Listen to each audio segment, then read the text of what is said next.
మనందరి కరచాల ధ్వనుల మధ్య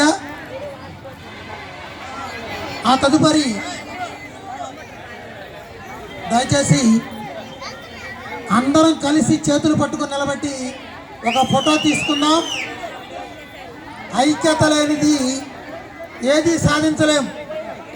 ఈరోజు మా బావగారు శ్రీనివాసరావు గారికైనా మా బాబాయ్ గారు కోటి రామాంజనేయ ఎండ్రపల్లి సామయ్య గారికి సన్మానం చేశారు. కోటి రామాంజనేయులు గారికైనా అలాగే మెండూరు శ్రీనివాసరావు గారికైనా అందరం కూడా ఐక్యత ఉంటేనే కులానికి న్యాయం చేయగలుగుతాం. సంఘాలు తీసి పక్కన పెడదాం, జాతికి ఏదైనా ఉపయోగపడదాం, కులానికి సహాయం చేద్దాం, కులానికి పనిచేద్దాం. సంఘాలు పక్కన పెట్టి కులానికి కులంలో ఉన్నట్టు జనాభాకి మనం పనిచేయడానికి మనం అందరం నాయకత్వం వహిద్దాం. పదవులతో ముఖ్యం కాదు, పరువులతో ముఖ్యం కాదు. మనకు కులం కావాలనుకుంటే ఆ కులం కోసం పనిచేయడానికి ప్రతి దాసు బంధువు నాయకుడే. ఇక్కడ ఎవరు గొప్ప కాదు, ఎవరు తక్కువ కాదు. అందరూ కలిసి ఈ ప్రభుత్వంలోనైనా సరే, గత ప్రభుత్వంలో 40 మంది ఎమ్మెల్యేల దగ్గర లెటర్లు తీసుకొచ్చాం కార్పొరేషన్ కావాలని, కుదరలేదు. ఈ ప్రభుత్వం మారింది.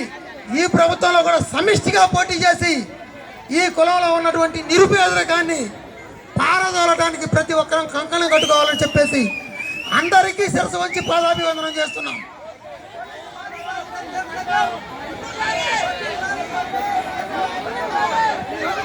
ఆళ్ళ వెంకటస్వామి గారు, ఆ తర్వాత మన మాజీ రాష్ట్ర అధ్యక్షులు కోటి రామాంజనేయులు గారు కూడా మాట్లాడతారు.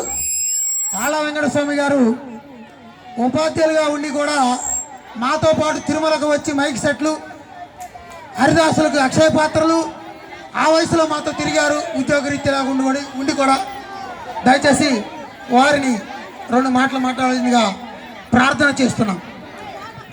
వర్ధిల్లాలి దాసుల ఐక్యత, వర్ధిల్లాలి రాష్ట్రంలో ఉన్న దాసుల ఐక్యత, వర్ధిల్లాలి రాష్ట్రంలో ఉన్న దళితుల ఐక్యత, వర్ధిల్లాలి రాష్ట్రంలో దాసుల ఐక్యత, వాళ్ళ మధ్య వాళ్ళ ఐక్యత, వాళ్ళ దాసుల ఐక్యత. అలాగే ఈ mike setting and might Satyanarayana, గుంటకి సత్యనారాయణ రావాలి. గుంటకి సత్యనారాయణ వచ్చే ముందు మన కొలుకులపల్లి కృష్ణమూర్తి గారు ఒకసారి మాట్లాడతారు.